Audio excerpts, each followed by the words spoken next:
Hey, what's up YouTube? Sky Badger here, and we're back at what is the start of day 20. Now, not much has happened. A lot has actually happened. The leaderboard hasn't changed much. We gave France Madrid at some point, and we traded a few other provinces just to make things even and help each other out. So I've fallen a few places, but it's nothing we can't come back from. Egypt has dropped a few places, and as you can see down here, he's lost all that territory there. So in the past day or so, Greater Finland and Poland attacked Egypt, and even though we weren't planning to get a foothold, and I just went in for the supply drop, turns out that the forces the Americans had down here was pretty weak. So even though I only went in for the supply drop, I've hung around and I have a few more troops in the area now because I captured a production site and I'm starting to manufacture troops here. France regrouped. His attack was not going as planned, and he was too spread out, so he's regrouped and he's going to come back in a second.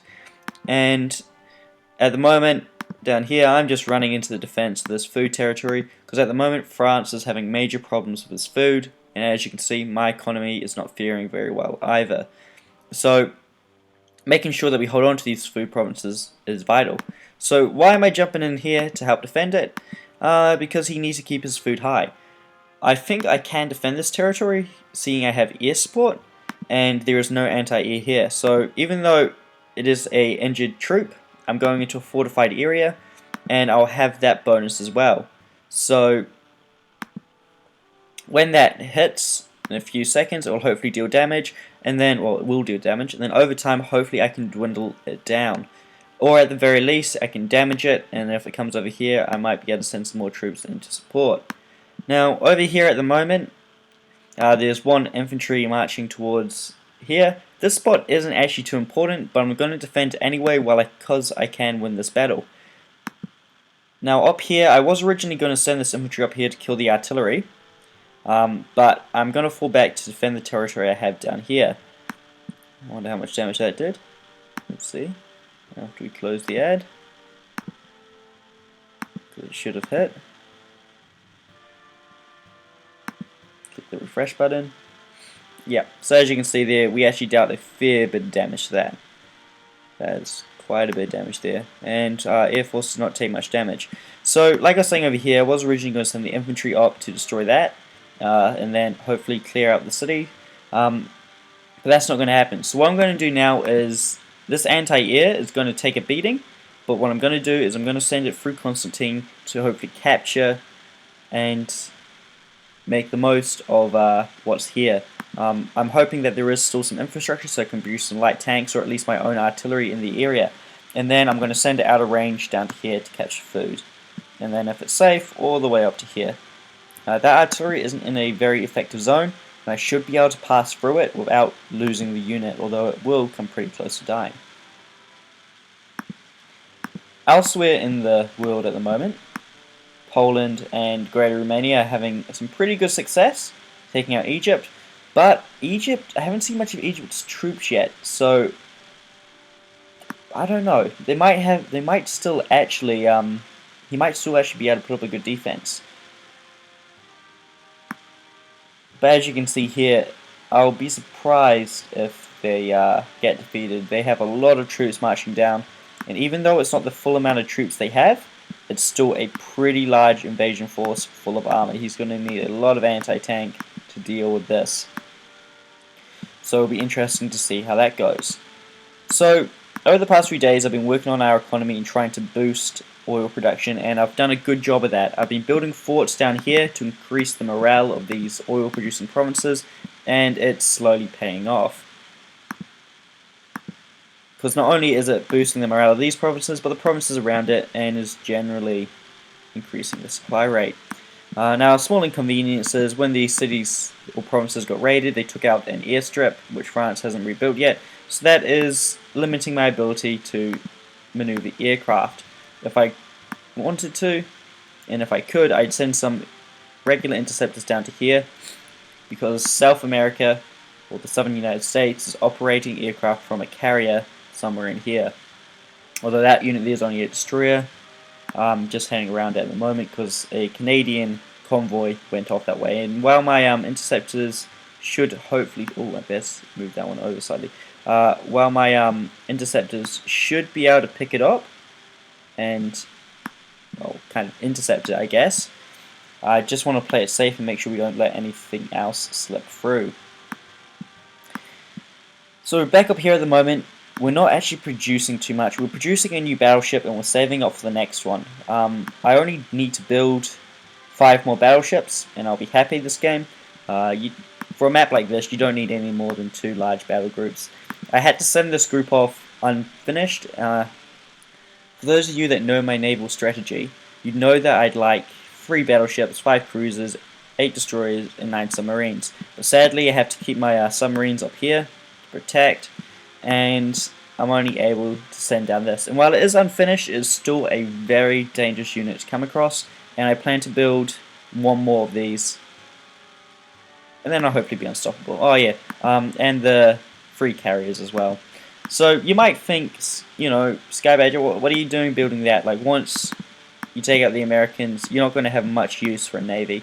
And you're kind of right. At some point in the game, if we do defeat the Americans, we'll end up having to talk things out with what's happening up here with our allies, and hopefully come to an agreement on how the game should end. And even if we do end up fighting, you know, Sweden, France even, a navy is still incredibly valuable.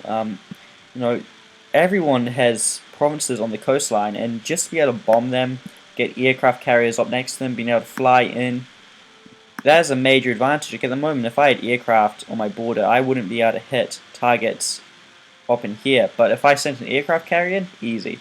So, you know, it's a long-term investment, and they're actually pretty hard to sink ships. So, could be good in the long terms. Now, in terms of research at the moment, I'm still upgrading my navy and trying to get that as high as possible. Researching the next level interceptor, and I'm trying to figure out whether the next thing I should research should be tactical bombers, level 4 infantry, or level 3 anti-tank. At this point, I'm swaying more towards infantry because I have a lot of it. As we can see in the stats for the day, me and Greater Romania, both of the largest armies in the game, or forces, mightiest armies. So it is important that I keep the main majority of my troops upgraded and up to date. That will play out well in the long term. So there's not really much more to say. I've got my spies out at the moment, and we'll just go over this.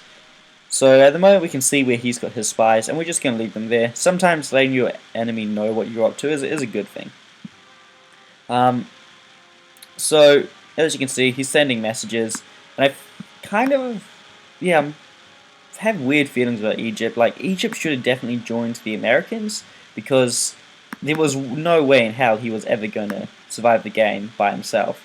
Even if he didn't, even if he joined us, well, first off, we wouldn't let him join us. There's already too many players, so we were going to kill him from the start anyway.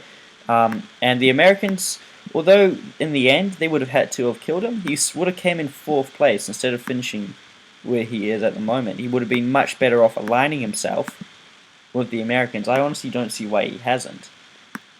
So anyway, that's what's happening there.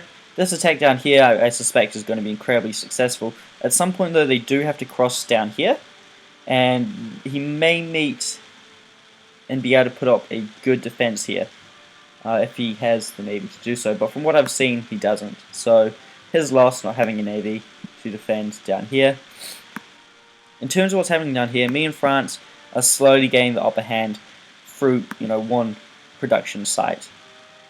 I'm sending my forces down here at the moment to regroup. This is my main force. It's small, but it's still a big one because we're not meeting much resistance. And they're just going to come in over here and start taking things out from behind and push down along here evenly. And then once we've done that, we then have the daunting task of actually traveling all the way over to here. As you can see, they started building forts, and I suspect that this will be a long and hard-fought battle, and I'm going to really need aircraft carriers for this. If I don't have aircraft carriers, this is going to be a complete shamble. So I've still got to build those and research those, and that's not going to be fun. Hopefully by that point though, Poland and Greater Finland are done and they can support. So, where are we going from here? We need to work on our food economy a bit. Even though we have upgraded infrastructure in our core for all of these, the next place to go is to actually build forts here. Building forts will increase the morale and thus increase production. Our oil production has been lifted significantly. When I started upgrading this, it was only roughly around 3,000, so that is a huge difference. If we come down here and we have a look at the production of a oil producing site with only one infrastructure, it's around 3,000, but through the upgrades I've implemented here, I'm making another nearly 2,200 a day. That is worth it. That pay, like, you know, oil wise, it's already paid itself off for the cost of upgrading it. So thank you for watching, and I'll hopefully see you in the next episode.